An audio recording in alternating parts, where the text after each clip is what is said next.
book of Job is one of the greatest literary treasures in the world. It comes to us as carefully constructed dialogue between Job and his well-meaning but desperately wrong comforters, Bildad, Zophar, Eliphaz, and Elihu. V. and Stewart, page 249. The story of Job plunges us into life's greatest mystery, unexplained, innocent suffering. How a good and loving God allows evil and suffering in the world. Scholars are unsure of who authored the book of Job. However, Ellen White offers clarity on the scholarship. She said, "The long years amid desert solitudes were not lost. Not only was Moses gaining a preparation for the great work before him, but during this time, under the inspiration of the Holy Spirit, he wrote the book of Genesis and also the book of Job, which would be read with the deepest interest by the people of God until the close of time." The Signs of the Times, February 19, 1880.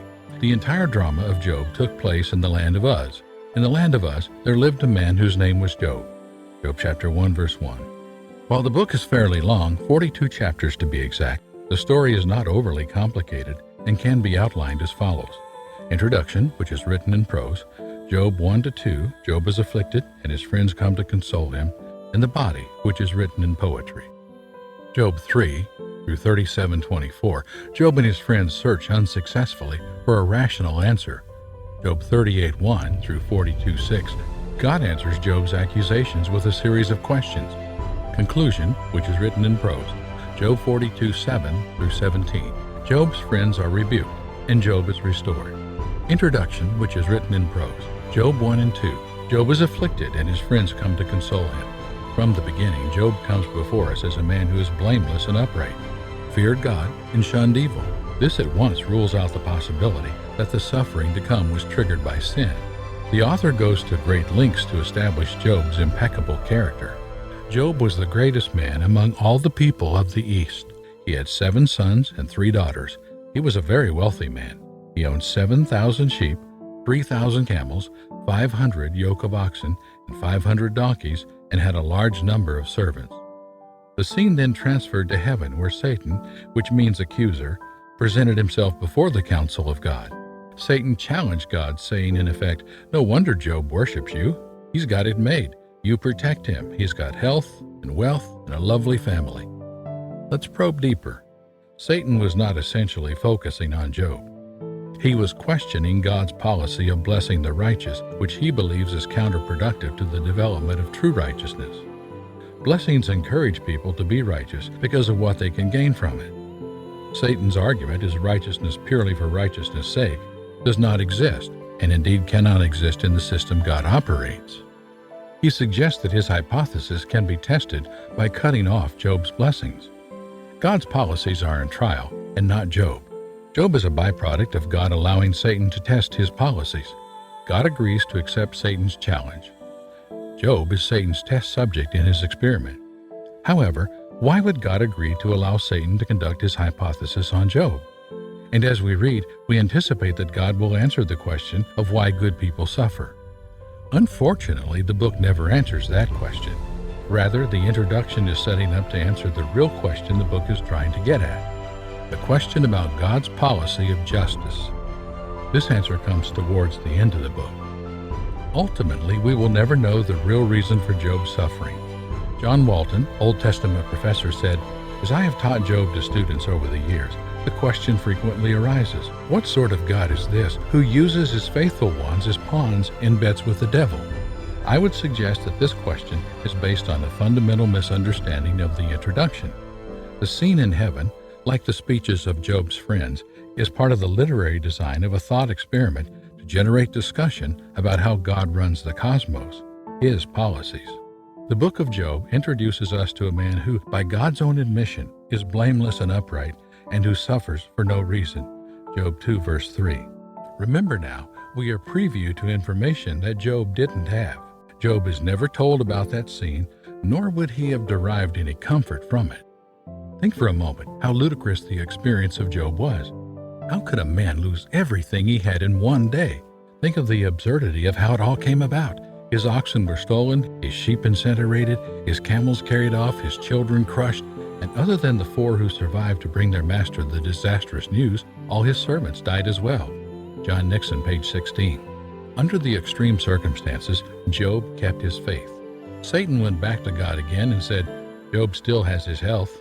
God had allowed Satan to incrementally take away Job's livelihood, family, and now his health.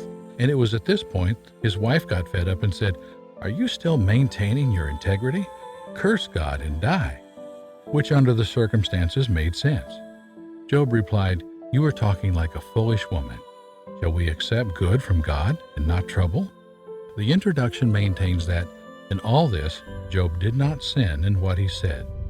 The book of Job introduces us to a man who, by God's own admission, is blameless and upright and who suffers for no reason.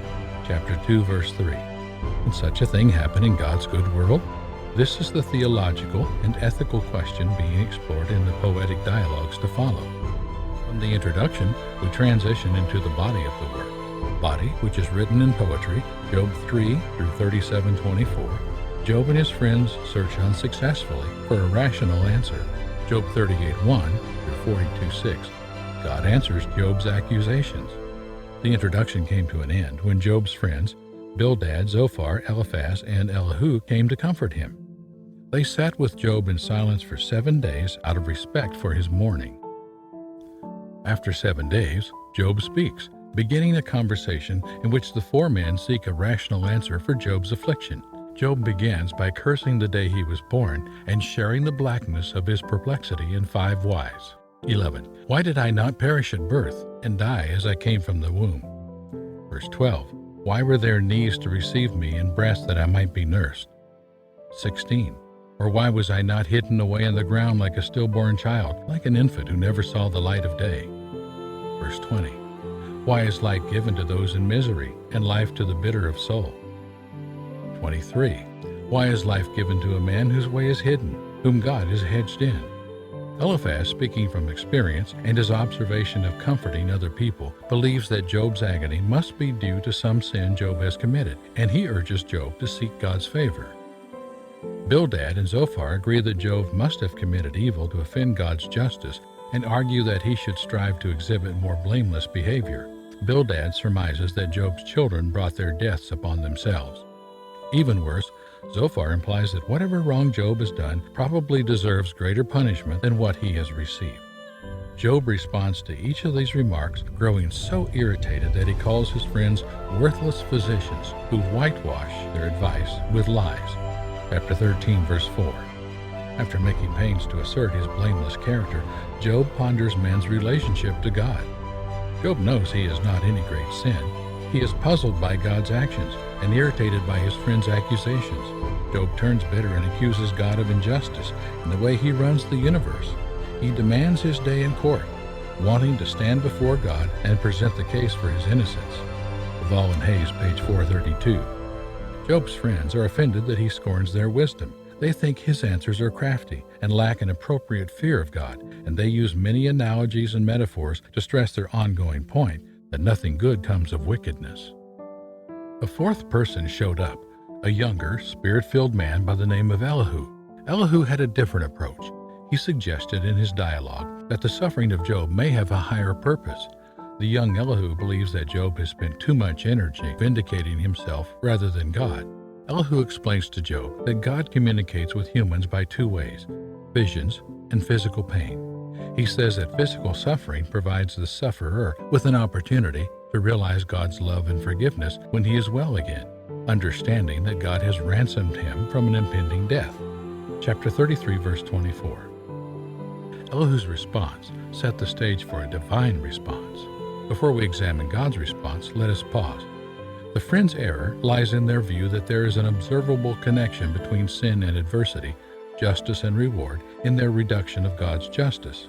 They are sure they can trace the pathway of divine moral providence in rewarding and punishing. In Job's case, he is suffering, therefore he has sinned. There, Job's friends, easy ancient Near Eastern philosophy, post as solutions are simply not corrected, especially when the book of Job introduces us to a man who, by God's own admission, is blameless and upright and who suffers for no reason. Chapter 2, verse 3. God finally interrupts, calling from a whirlwind, and demanded Job to brace himself like a man. God began to question Job. 4. Where were you when I laid the earth's foundation? Tell me if you understand. 5. Who marked off its dimensions? Surely you know. Who stretched a measuring line across it, etc. If you are like me, what does these questions have to do with good people suffering or suffering for no reason? Let us recap. Satan was not essentially focusing on Job. He was questioning God's policy of blessing the righteous, which he believes is counterproductive to the development of true righteousness. Blessings encourage people to be righteous because of what they can gain from it. Satan's argument is righteous purely for righteousness' sake does not exist, and indeed cannot exist in the system God operates. He suggests that his hypothesis can be tested by cutting off Job's blessings. God's policy of justice was on trial, and not Job. Job, who has questioned God's justice, was invited to undertake the moral government of the world. Only God can exercise this perfect justice. The power to rebuke, the proper dignity of the true leader. Chapter 40, verse 9, a balanced moral judgment exactly applied in individual cases. 40, verse 10, and to do so on a universal scale. Chapter 40, verse 11. God describes many detailed aspects of his creation, praising especially his creation of two large beasts, the behemoth and Leviathan. God asked Job if he is able to pull in Leviathan with a fishing pole or take it home as a pet. Job 41, 1 through 7. God counsels Job to do no such thing because Leviathan is the kind of animal that will bite off your arm without a second thought. Job 41, 8. This is fascinating. Here is a creature that will ruin your life if you happen upon it, but God loves it. Why did God even bring this up at all? God's world is ordered enough for the human project to flourish, but chaos has not been eradicated entirely from God's world. And notice this important point. Leviathan is not evil or bad. Nowhere in this speech is Leviathan called wicked or unfortunate or described as a sad consequence of sin or the fall, referring to Genesis 3. Just the opposite. Leviathan is beloved by God, a wonderful creature of great power and might. God is proud of this animal and apparently thinks it belongs in this world.